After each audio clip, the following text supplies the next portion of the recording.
Hello my dear students, एक बार फिर से आप सभी बच्चों का आपकी अपनी केमिस्ट्री क्लास में वेलकम करता हूं। बच्चों, आज के इस टॉपिक में हम स्ट्रक्चर ऑफ वाटर और स्ट्रक्चर ऑफ आइस के बारे में जानेंगे। इसके अलावा कुछ वाटर की फिजिकल प्रॉपर्टीज़ के बारे में स्टडी करेंगे। तो स्टार्ट करते हैं स्ट्रक्चर ऑफ वाटर कि वाटर की स्ट्रक्चर कैसी होती है। तो वाटर की स्ट्रक्चर हम जो है गैस फेज में, लिक्विड फेज में और सॉलिड फेज के अंदर स्टडी करेंगे। तो सबसे पहले structure of water in gas phase. यदि हम वाटर की स्ट्रक्चर गैस फेज के अंदर जानना चाहते हैं तो इन gas phase water is like a bent structure. यहाँ इसकी एक बेंट स्ट्रक्चर होती है। इन gas phase water molecule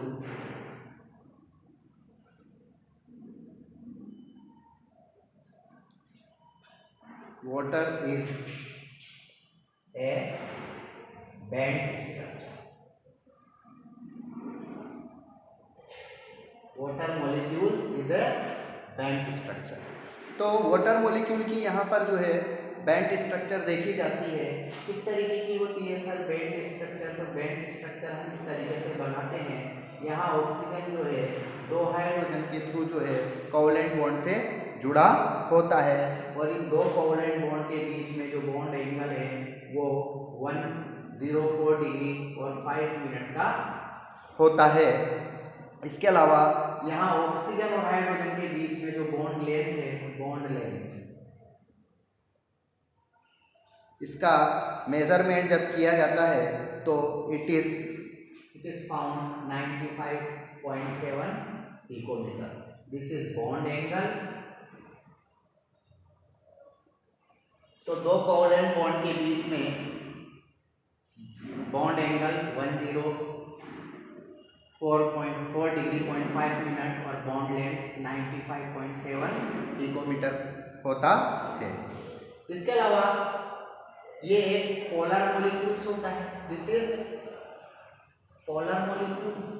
polar molecule होने की वजह से oxygen is more electronegative than hydrogen. तो हम जानते हैं ऑक्सीजन पर क्या हो जाता है बेटा, ऑक्सीजन पर जो है वो पार्शली नेगेटिव साइन जो है वो डेवलप हो जाता है, जबकि हाइड्रोजन पर पॉजिटिव और पॉजिटिव। तो यहाँ -2 और यहाँ पर +2। तो +2 -2 एक्चुअल में वाटर मॉलिक्यूल्स तो न्यूट्रल होता है, तो न्यूट्रल होने की वजह से +2 -2 चार्ज बैलेंस हो जाता है। तो पोलर मॉलिक्यूल होने की वजह से हाइड्रोजन पर पॉजिटिव चार्ज डेवलप होता है, जबकि ऑक्सीजन पर नेगेटिव चार्ज डेवलप होता है।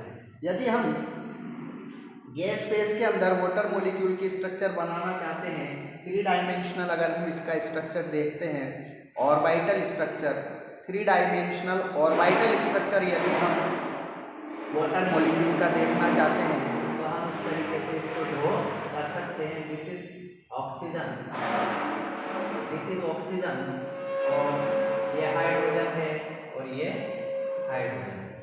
और 3 डायमेंशन के अंदर जब हम इसको प्लॉट करते हैं तो ये टेट्राहेड्रल ज्योमेट्री के अंदर हमें दिखाई देता है।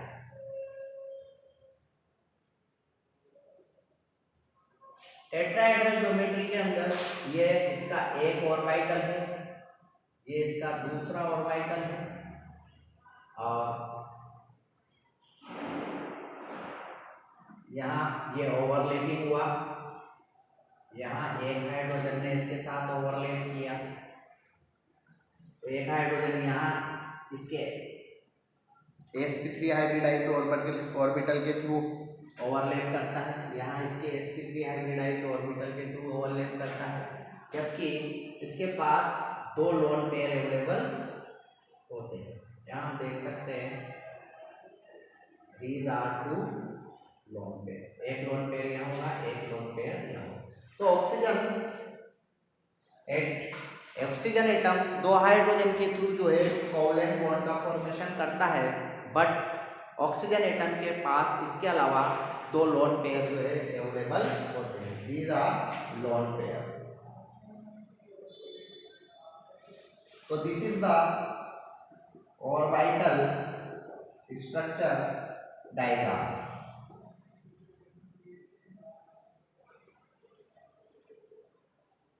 Of H2O molecule. तो इस तरीके से हम गैस फेज के अंदर जो है H2O का स्ट्रक्चर देख सकते हैं।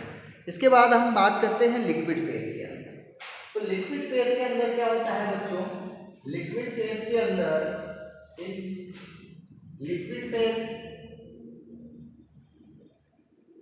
लिक्विड फेज के अंदर बहुत सारे H2O के मॉलिक्यूल एक दूसरे के साथ आकर कोगुलेट कर जाते हैं, एक दूसरे से आकर एसोसिएट कर जाते हैं और हाइड्रोजन बॉन्डिंग का फॉर्मेशन करते हैं, फॉर्मेशन ऑफ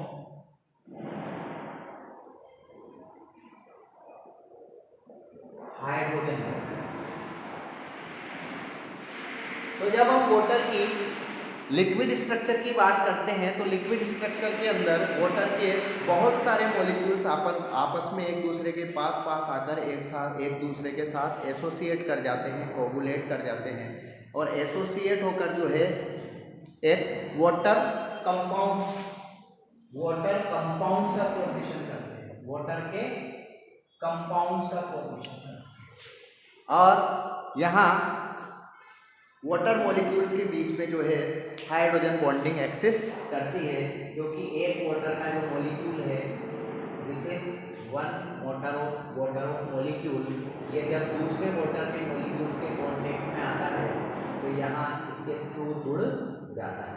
तो ऑक्सीजन जो है ये एक वाटर मॉलिक्यूल है, ये हमारे पास एक दूसरा वाटर मॉलिक्यूल है, तो ये इनके बीच में ऑक्सीजन और हाइड्रोजन के बीच में बॉन्डिंग बन जाती है। इसी तरीके से ये हमारे पास तीसरा वाटर मॉलिक्यूल है, फिर से यहाँ पर हाइड्रोजन बॉन्डिंग हो जाती है। इस तरीके से वाटर मॉलिक्यूल आपस में हाइड्रोजन बॉन्डिंग के थ्रू जो है वो जुड़ते जाते हैं और इस तरीके से हाइड्रोजन बॉन्डिंग इनके बीच में एक्सिस्ट करती है, जिसकी वजह से इनके freezing point, boiling point, heat of vaporisation और हीट ऑफ फ्यूजन का वैल्यू जो है वो काफ़ी ज़्यादा होता है। तो इसके बाद हम बात कर लेते हैं इन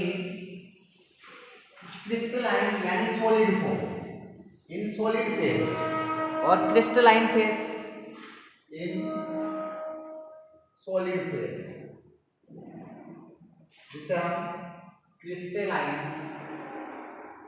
फेज की नाम देते हैं। तो सॉलिड फेज के अंदर वाटर मॉलिक्यूल्स की यदि हम स्ट्रक्चर देखना चाहते हैं तो सॉलिड फॉर्म के अंदर वाटर मॉलिक्यूल जो है एक स्ट्रक्चर ऑफ आइस के रूप में पाया जाता है, स्ट्रक्चर ऑफ आइस के रूप में पाया जाता है। यहाँ स्ट्रक्चर ऑफ आइस यदि हम देखना चाहते हैं तो वाटर की इन solid phase structure of ice किस तरीके से बनी हुई होती है कि इस तरीके की स्ट्रक्चर में एक ऑक्सीजन एटम जो है वो 4 ऑक्सीजन एटम के साथ जो है इस तरीके से जुड़ा हुआ होता है और एक टेट्राहेड्रल ज्योमेट्री का फॉर्मेशन कर देता है, टेट्राहेड्रल ज्योमेट्री। यहाँ हम देख सकते हैं इस तरीके से ऑक्सीजन जो है 4 ऑक्सीजन के साथ क्या होता है, सराउंड कर सकता है। इसी तरीके से यहाँ ये ऑक्सीजन बॉन्डिंग करता है हाइड्रोजन के साथ, फिर से oxygen oxygen oxygen then oxygen then oxygen. इस तरीके से हम आइस का स्ट्रक्चर बना सकते हैं। तो in the solid phase structure of ice, यहाँ हम स्ट्रक्चर ऑफ आइस देख लेते हैं। तो यहाँ हाइड्रोजन, फिर से एक हाइड्रोजन, फिर ऑक्सीजन, फिर ऑक्सीजन, फिर ऑक्सीजन, फिर ऑक्सीजन एंड देन ऑक्सीजन। अब हम इसको यहाँ हाइड्रोजन जोड़ देते हैं, यहाँ हाइड्रोजन जोड़ देते हैं, यहाँ हाइड्रोजन जोड़ देते हैं, यहाँ हाइड्रोजन, यहाँ हाइड्रोजन, यहाँ हाइड्रोजन, यहाँ हाइड्रोजन, यहाँ हाइड्रोजन, यहाँ हाइड्रोजन, यहाँ हाइड्रोजन और यहाँ ऑक्सीजन, यहाँ ऑक्सीजन,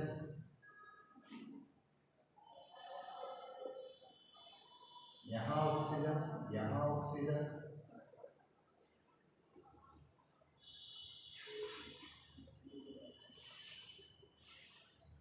यहाँ हाइड्रोजन, यहाँ हाइड्रोजन, फिर से ऑक्सीजन, फिर हाइड्रोजन, फिर ऑक्सीजन, फिर हाइड्रोजन, फिर ऑक्सीजन,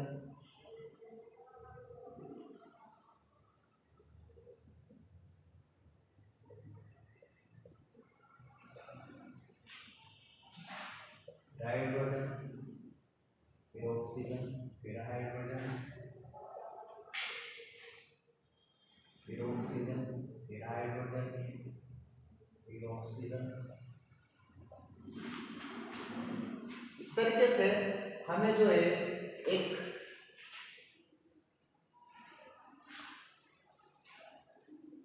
स्ट्रक्चर मिलती है। इसी तरीके से हम इसको आगे करते जाते हैं। This is the structure of ice.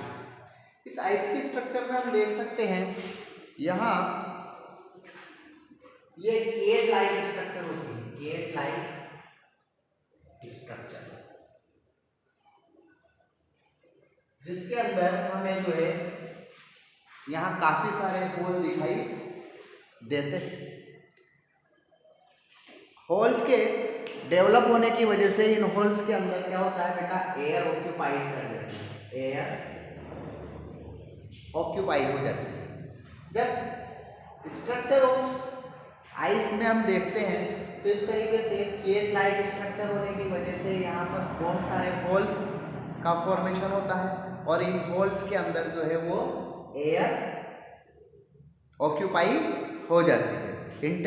इसके इंटरस्टिशियल साइड के अंदर जो है वो एक्यूपाई, एयर जो है वो ऑक्यूपाई हो जाती है, जिसकी वजह से आइस का जो डेंसिटी है, आइस का जो डेंसिटी है वो डिक्रीज हो जाता है। तो डेंसिटी ऑफ आइस जो है वो वाटर के कंपैरिजन में, आइस का डेंसिटी जो है वाटर के कंपैरिजन में काफ़ी कम होता है। ड्यू टू दिस रीज़न जो है वो जो आइस है वो इजीली जो है वो वाटर की सरफेस पर फ्लोट कर पाती है। तो यदि हम इसका 3 डायमेंशनल स्ट्रक्चर देखें, स्ट्रक्चर ऑफ आइस का, यदि this is the 3 dimensional structure of 3 dimensional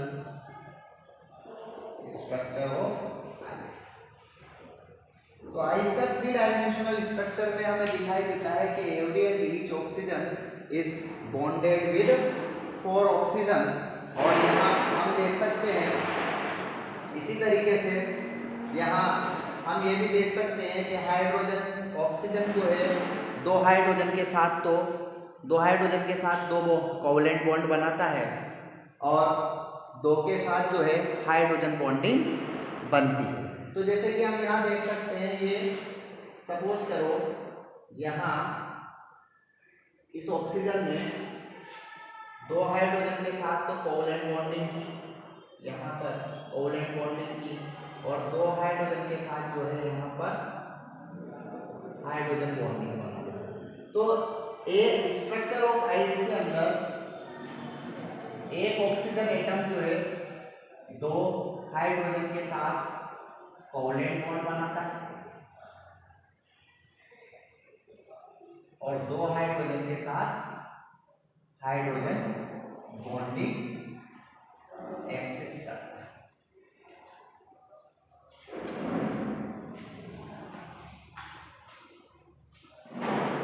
तो इस तरीके से एक इसका केज लाइक स्ट्रक्चर बनता है और 3 डायमेंशनल स्ट्रक्चर इस तरीके से इसका दिखाई देता है। अब हम बात कर लेते हैं इसकी फिजिकल प्रॉपर्टीज ऑफ वाटर की।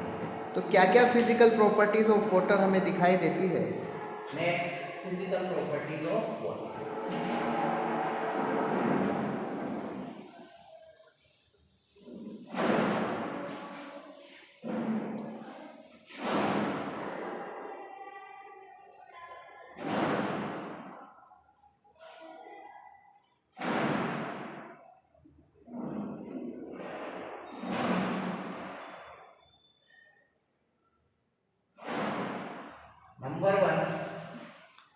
It is a colourless and tasteless liquid. कैसा होता है? Colourless, tasteless liquid. Generally nature के अंदर जो है वो लिक्विड फेज के अंदर एग्जिस्ट करता है।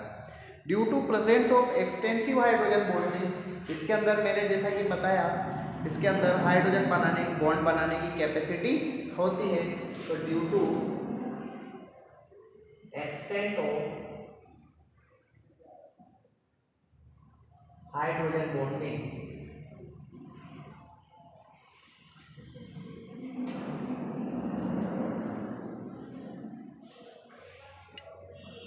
between water molecules,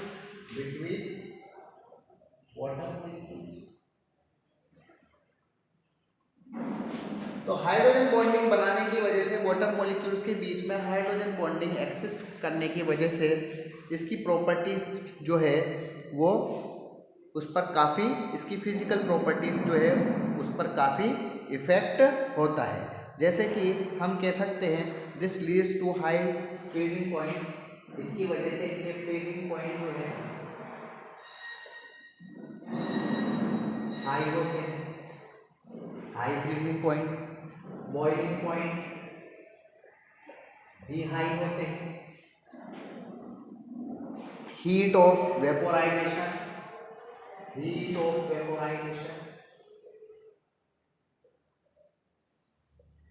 का वैल्यू बढ़ जाता है, यानी हीट ऑफ वेपोराइजेशन भी ज़्यादा होता है। और इसके अलावा हम कह सकते हैं हीट ऑफ फ्यूजन का वैल्यू भी काफ़ी हाई होता है। तो हाइड्रोजन बॉन्डिंग, वाटर मॉलिक्यूल्स के बीच में हाइड्रोजन बॉन्डिंग एक्सिस्ट करने की वजह से freezing point, boiling point, heat of vaporisation और हीट ऑफ फ्यूजन जैसी प्रॉपर्टीज इसकी काफ़ी हाई होती है। इसके अलावा वाटर के अंदर specific heat, thermal conductivity, surface tension, dipole moment और डाइइलेक्ट्रिक कांस्टेंट भी काफ़ी इनका ज़्यादा होता है। तो हम कह सकते हैं इनकी स्पेसिफिक हीट ऑफ वाटर भी काफ़ी हाई होता है। थर्मल कंडक्टिविटी काफ़ी ज़्यादा है, थर्मल कंडक्टिविटी काफ़ी ज़्यादा होती है, is also high. Surface tension काफ़ी ज़्यादा होता है, सरफेस टेंशन भी बढ़ जाता है। डाइपोल मोमेंट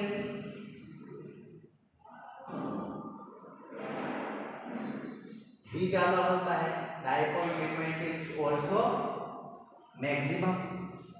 इसके अलावा इनके अंदर जो डाइइलेक्ट्रिक कांस्टेंट होता है, वाटर के अंदर एक डाइइलेक्ट्रिक कांस्टेंट पाया जाता है। तो वाटर के डाइइलेक्ट्रिक कांस्टेंट का वैल्यू भी काफी हाई होता है। नेक्स्ट हम देख सकते हैं it is a excellent solvent for transportation of ions and molecules required for plants and animal metabolism. तो हम यहाँ कह सकते हैं ड्यू टू एक्सीलेंट सॉल्वेंट, हम जानते हैं एक यूनिवर्सल सॉल्वेंट होता है, यूनिवर्सल सॉल्वेंट, क्योंकि इसके अंदर सभी तरीके की जो चीज़ें हैं वो आसानी से क्या हो जाती है, इसके अंदर आसानी से डिसॉल्व हो जाती है। तो this is a universal solvent due to hydrogen bonding and polar nature. तो पोलर नेचर होने की वजह से और हाइड्रोजन बॉन्डिंग यहाँ एक्सिस्ट करने की वजह से ये एक एक्सीलेंट सॉल्वेंट होता है। इट इज एन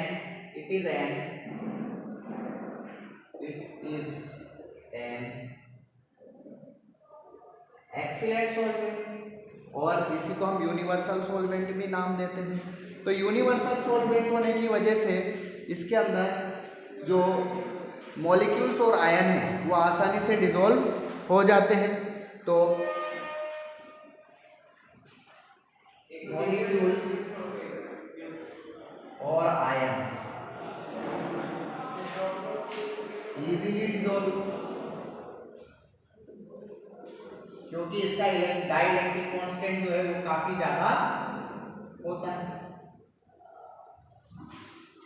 तो मॉलिक्यूल्स और आयंस इजीली डिसॉल्व हो जाते हैं। For transportation of ions and molecules required for plants and animal metabolism, जो कि एनिमल मेटाबॉलिज्म, एनिमल और प्लांट्स के मेटाबॉलिज्म के लिए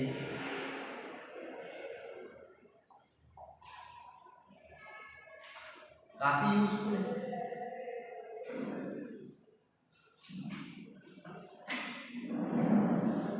क्योंकि आसानी से जो है ट्रांसपोर्टेशन हो जाता है। तो it is an excellent solvent for transportation of ions and molecules required for plants and animal metabolism. तो प्लांट्स और एनिमल्स के मेटाबॉलिज्म को ये आसानी से कंट्रोल करता है। तो these are the physical properties of water. तो आज हमने वाटर की स्ट्रक्चर के बारे में जाना, इन solid phase, in liquid phase और इन गैसेस फेज के अंदर किस तरीके से इसके अंदर डिफरेंट फेज के अंदर इसकी स्ट्रक्चर जो है वो वेरी करती है। इसके अलावा हमने फिजिकल प्रॉपर्टीज ऑफ वाटर के बारे में स्टडी किया। नाउ नेक्स्ट क्लास में हम वाटर की कुछ केमिकल प्रॉपर्टीज की बात करते हैं। तो आज का हमारा ये वीडियो यहीं ख़त्म होता है। मिलते हैं नेक्स्ट वीडियो में आपके साथ। अगर आपको मेरा ये वीडियो अच्छा लगता है तो please share and like it. Good day.